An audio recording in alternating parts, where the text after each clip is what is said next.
बिस्मिल्लाहिर्रहमानिर्रहीम। अस्सलामु अलैकुम वरहमतुल्लाहि वबरकातुहू।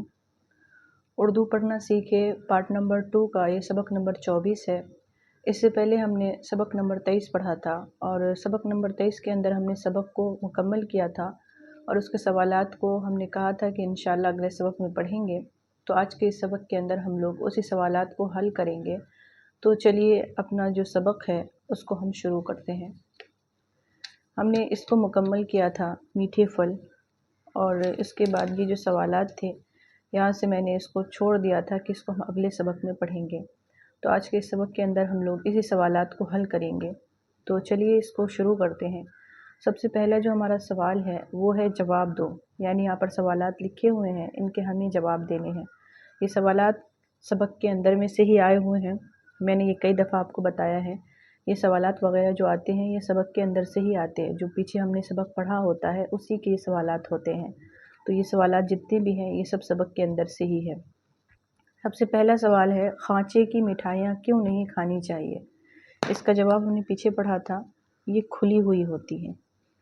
यहाँ देखें, यहाँ है ना, खांचे की जलेबियाँ खुली रहती है। तो इसको हम इस तरीके से लिखेंगे, खांचे की मिठाइयाँ इसलिए नहीं खानी चाहिए क्योंकि वो खुली रहती है। ठीक है, एक बार और मैं बता देती हूँ, खांचे की मिठाइयाँ इसलिए नहीं खानी चाहिए क्योंकि वो खुली रहती है। दूसरा सवाल यहाँ देखिए, क्या खाना अच्छा है? क्या खाना अच्छा है? पीछे हमने पढ़ा था फल खाना अच्छा है। यहाँ देखिए, फल खाना अच्छा है, तो हम लिखेंगे इसका जवाब फल खाना अच्छा है। तीसरा सवाल है, कैसे केले या दूसरे फल ना खाना चाहिए? यहाँ पर हमने पढ़ा था कि सड़े गले केले नहीं खाने चाहिए, कच्चे और सड़े गले ना हो। तो इसका जवाब हम लिखेंगे केले, कैसे केले या दूसरे फल ना खाने चाहिए, तो कच्चे और सड़े गले केले और दूसरे फल ना खाने चाहिए। ठीक है। सवाल नंबर 4 में है, केले के छिलकों को कूड़ेदान में डालना क्यों ज़रूरी है? तो लिखेंगे केले के छिलके को कूड़ेदान में डालना इसलिए ज़रूरी है कि इन पर किसी का पैर पड़ जाएगा तो वो फिसलकर गिर पड़ेगा और उसको चोट लगेगी।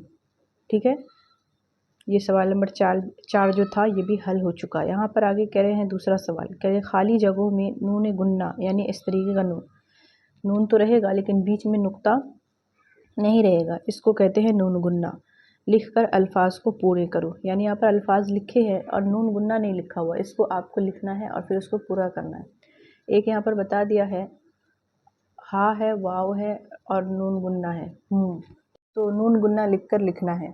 तो देखिए यहाँ पे लिखा हुआ है जीम लाम है, या है, बे है, या है, आलिफ है। ठीक है, उसके आगे इस तरीके से नून गुन्ना बढ़ा दीजिएगा, ये बन जाएगा जलेबियाँ। उसके बाद है मक्खियाँ, काफ को ही मिलाने से खे बनता है मक्खियाँ, इसके आगे नून गुन्ना लगा दीजिएगा, बन जाएगी मक्खियाँ।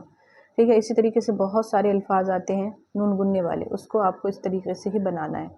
आगे देखिए सवाल नंबर 3 है, नीचे लिखे हुए अल्फाज को गौर से पढ़िए और खुश खत लिखिए। ये कई दफ़ा आ चुका है।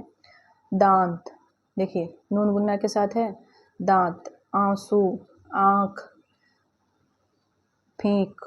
ठीक है, इसको अच्छे से पढ़ना है और उसके बाद इसके साथ एक अच्छा सा जुमला बनाना है। खुश खत लिखना है यानी इसका जुमला बनाना है। जैसे दांत है, हमें दांत साफ करने चाहिए। आंसू, हमें दूसरों का आंसू नहीं बहाना चाहिए। आँख, हमें किसी की आँख में कोई तकलीफ़ नहीं पहुंचानी चाहिए। इस तरीके से आपको अल्फाज बनाने हैं। यहाँ देखिए इन अल्फाजों में नून गुन्ना की आवाज़ है, जब नून गुन्ना दरमियान में आता है तो उस पर नुक्ता लगाया जाता है, जैसे इस तरीके से।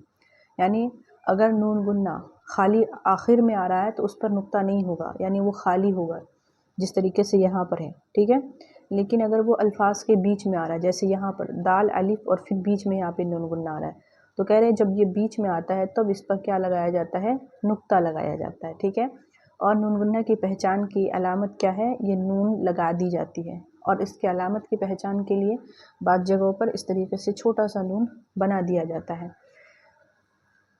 तो यहाँ पर ये सबक मुकम्मल हो गया। एक और चीज़ लिखा हुआ है यहाँ पर, कुछ और काम, मुख्तलिफ़ फलों और फूलों की तस्वीरों को जमा करके अपनी कापी में चिपकाइए। ये आपको अगर अच्छा लगे तो कीजिए, नहीं तो कोई बात नहीं है।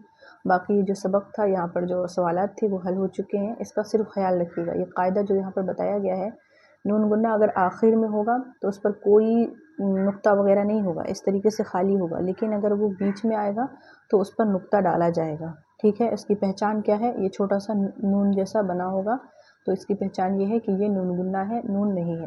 ٹھیک ہے. تو اس کا خیال رکھیے. آج کا سبق بس اتنا ہی. ملیں گے اگلے سبق میں. تب تک کے لیے اپنا خیال رکھیے گا اور دعاؤں میں یاد رکھیے گا. اللہ حافظ.